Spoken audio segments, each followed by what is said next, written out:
Good morning, Bifrosters. Just a quick one by request, how to snap an object to a point on another object. So for this we're going to need a couple of objects. So let's throw down a plane. And I want to make this kind of fancy, so I think I'd like the plane to move. So let's just get ourselves some plane to play with. We'll pop this into a terminal so we can see what we're doing. There we go. Proxy, there it is. We'll get some divisions on it because it's much nicer when we do that. There we go. So I want to get this moving, and I'm just going to really quickly throw in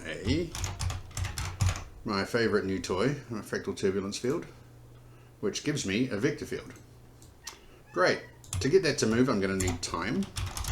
So I made a node that makes that a lot easier for me, and this is going to become a tutorial very soon, how to do a time warp.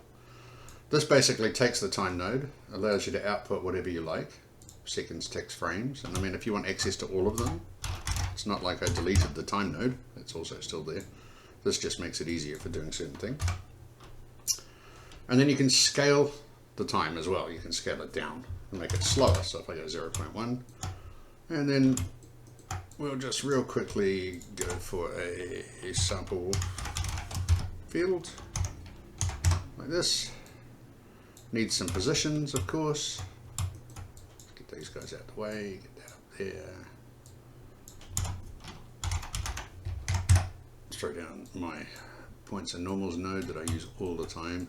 It's like literally the thing I use most, or that I've made that I use most of the time.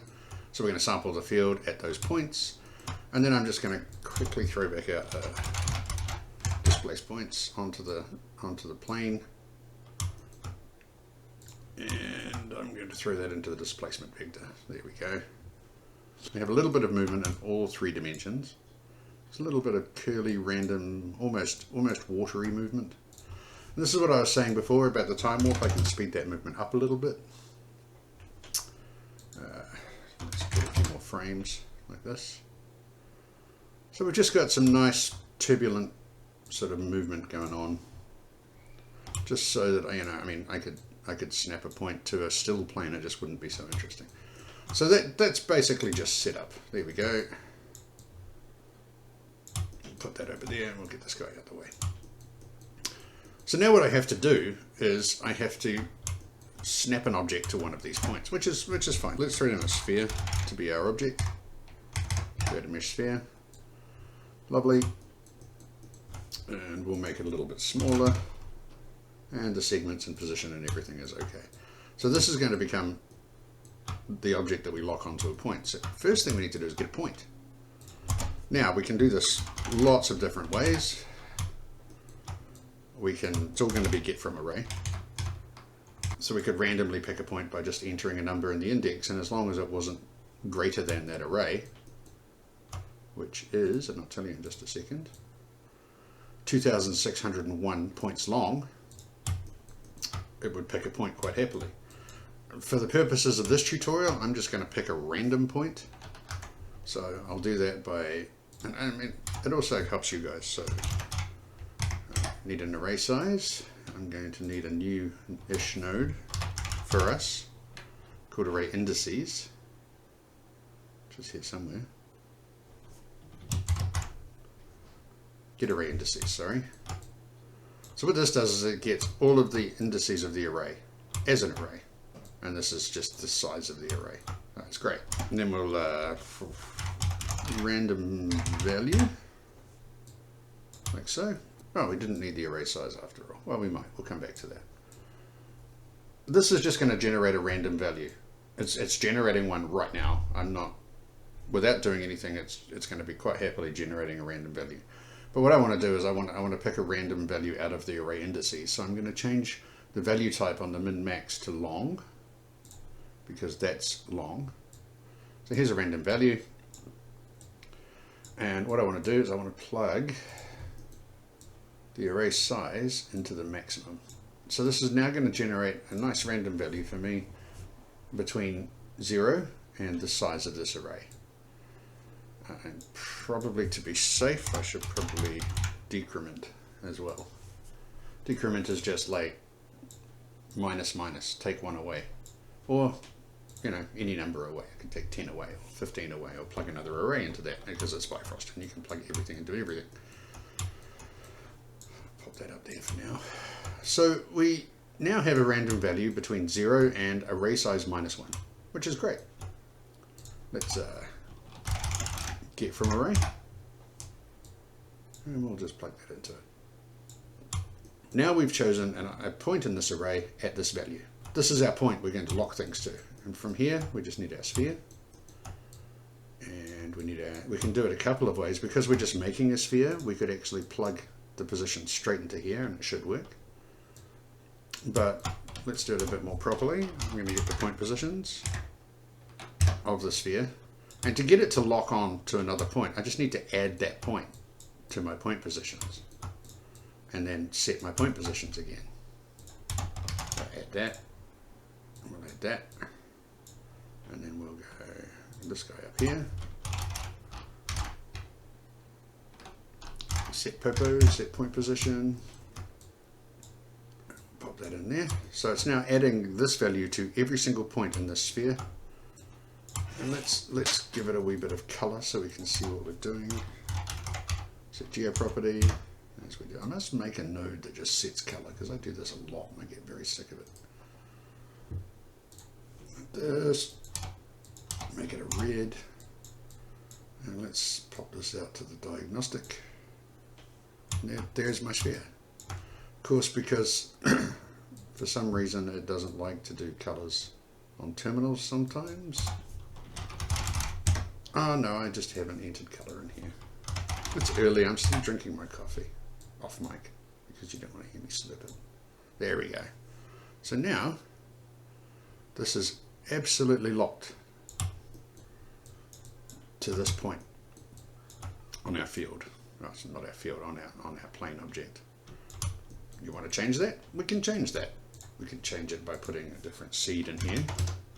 There we go. Or whatever the seed is you want to be. We can change it by putting a different seed in there every second. And we can pretty much do that with the time. I'm using my time warp again because I'm still enjoying it. Let's say I want seconds out, and I've already got, this is why I prepared this, so I can get this out as a float, a long, or a scalar. Yeah. So let's just take the long, pop it into the seed, and now every second it'll randomly change points. But it's still locked to the point that it's changing to. Let's just slow this down a little bit so it's not changing all the time. And turn on our cache payback, just because. Ah, sorry, I sped that up. I should be going the other way. So now every 2 seconds or so, every 50 frames or so, it'll change. So there we go. That's pretty much how to lock one object to a point on another. Let's just pop on the wireframe so we can see. You can see that it's absolutely locked on that point. Of course it changes. Let's take that away for a second.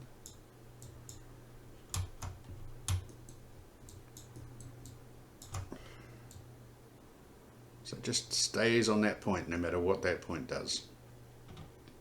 And if you wanted to, I don't know, I mean, it does kind of work for a boat on an ocean or something floating on something. You could add a little bit of wobble to it by just changing the positions after the fact, or simply by adding a little bit of random in here. So before you added this point to these points, you should make a little bit of a wobble in the inside there, and you could have it just move around a little bit. There's a million things you can do. It's Bifrost, it's great like that. So let's just real quickly go through what we've done, and we'll show you what to do it, and then I'll let you get on with your weekend. First thing we did is we needed an object to lock another object to. So I made a plane. There we go, and I'll get that out of the way so we can see. I made a plane. I got its positions. And then I made a simple fractal turbulence field, plugged the positions into that field, so sampled the field at those positions, and then used displace points, which just displaces the points of an object either by weight, in terms of a scalar value, or by a displacement vector in terms of a vector value. If there's nothing plugged into here, it's really useful. It displaces along the normals. I believe I can plug, no, I can't. But what I can do is just get the lengths of those vectors real fast. You can see now it's a straight up and down distortion because it's displacing along the normals. I haven't given it a displacement vector, so it defaults to the normals. It also lets me scale. Probably a bit big. It also lets me scale the displacement. So yeah, I did that. Get rid of that now. Bye-bye. You're going to be difficult, aren't you? And maybe scale the displacement back down. There we go. So at that point we had a plane that was moving nicely because we plugged a time warp node into it where the time was scaled down. We're taking the frames. We can take the seconds, ticks, frames and frame length just like a normal time node. This is just a wrapper for the time node. And then great, we had a plane that was moving, that was lovely. So we got the positions of that plane after displacement, very important. Do it before displacement, you're just going to get a flat plane. It'll still lock to the plane, but you won't get your interesting movement. We added a get array indices, which we didn't need in the end. Get rid of this time warp for now as well. So I got, from there I needed to choose a point on the array, and I'm not wanting to just manually pick a number between 0 and 2601. I decided to go with a random value, so I got the array size. I took 1 away from it just to make sure we didn't go over the end, and I plugged that into the max value of a random value node. This is giving me a random number between 0 and the array size -1. Then I used this to get a point from our plane array.